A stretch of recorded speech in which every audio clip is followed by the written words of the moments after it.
ഈ ബേസിൽ ഇപ്പം എന്താണ് റീസെന്റ് ഇപ്പൊ ഒരു ഡയറക്ടർ എന്ന നിലയിൽ ഒരുപാട് അച്ചീവ്മെന്റ്സ് കാര്യങ്ങളൊക്കെ അതിന് ശേഷം ഈ നേരത്തെ പറഞ്ഞ പോലെ ഒരു ഫാമിലി സ്റ്റാർ എന്ന നിലയിൽ ഇപ്പം മലയാളത്തിൽ നിൽക്കുകയാണ്. പൃഥ്വിരാജിനെ പോലെ ഒരു ആക്ടറിന്റെ കൂടെ അഭിനയിച്ചത് കരിയറിൽ ഒരു അച്ചീവ്മെന്റ് ആയിട്ട് കരുതുന്നുണ്ടോ?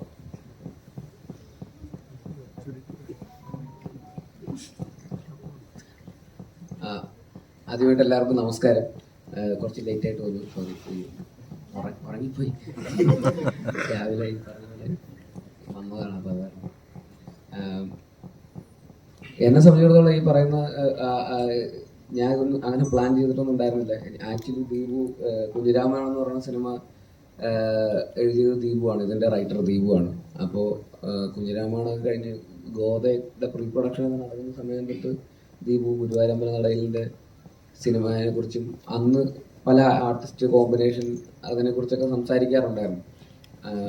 അപ്പോൾ ഈ രണ്ട് ആർട്ടിസ്റ്റുകൾ അന്നും ഇതിൻ്റെ അതൊരു മെയിൻ പ്രൊട്ടഗണിസ്റ്റുകളായിട്ടുള്ള രണ്ട് ആർട്ടിസ്റ്റുകളാണ്. അപ്പോൾ രണ്ടളിയന്മാർ. അപ്പോൾ ഇതന്ന് ഇങ്ങനെ ഈ ആർട്ടിസ്റ്റ് മറ്റേ ആള് എന്നൊക്കെ പറഞ്ഞ് അങ്ങനെ പല സംസാരങ്ങളും ഞാനും സജഷൻസൊക്കെ പറയുമായിരുന്നു, അങ്ങനെ ഇങ്ങനെയൊക്കെ. അത് കഴിഞ്ഞ് ഒരു 6-7 വർഷം കഴിഞ്ഞപ്പോൾ, ഒരു 6 വർഷമൊക്കെ കഴിഞ്ഞപ്പോൾ ആ ആർട്ടിസ്റ്റിൻ്റെ സ്ഥാനത്ത് ഞാൻ വരും ഞാൻ ഒരിക്കലും പ്രതീക്ഷിച്ചില്ല. ഈ പറയുന്നത് കുഞ്ഞിരാമായണം എഴുതിയ ദീപു, ഞാൻ റൈറ്ററായിട്ടുണ്ടായിരുന്നു, ഞാൻ സംവിധാനം ചെയ്ത പടത്തിൽ റൈറ്ററായിരുന്ന ഒരാളുടെ എഴുതിയ സിനിമയിൽ ഞാൻ അഭിനേതാവായിട്ട് വരുന്നത് ഒരിക്കലും പ്രതീക്ഷിച്ചൊരു കാര്യമല്ല.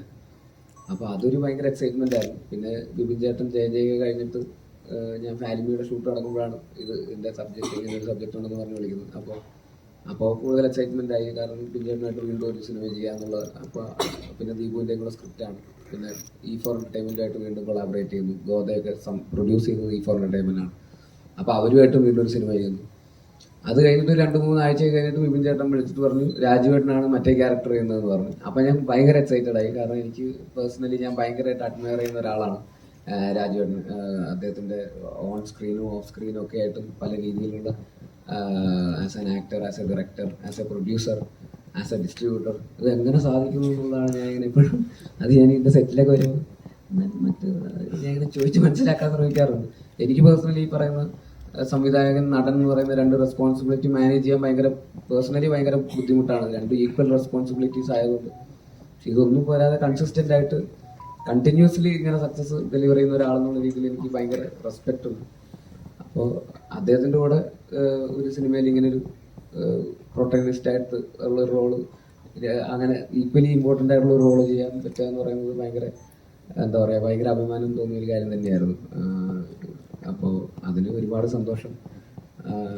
ഇങ്ങനെ ഒരു വേദിയിൽ അവസാനം എല്ലാവരും കൂടി ഇങ്ങനെ ഇരിക്കുന്നു, ഒരുമിച്ചിരിക്കുന്നു. 16-ാം തീയതി റിലീസാവും. എല്ലാവരും കണ്ടിട്ട് അഭിപ്രായങ്ങൾ അറിയിക്കുക. Thank you.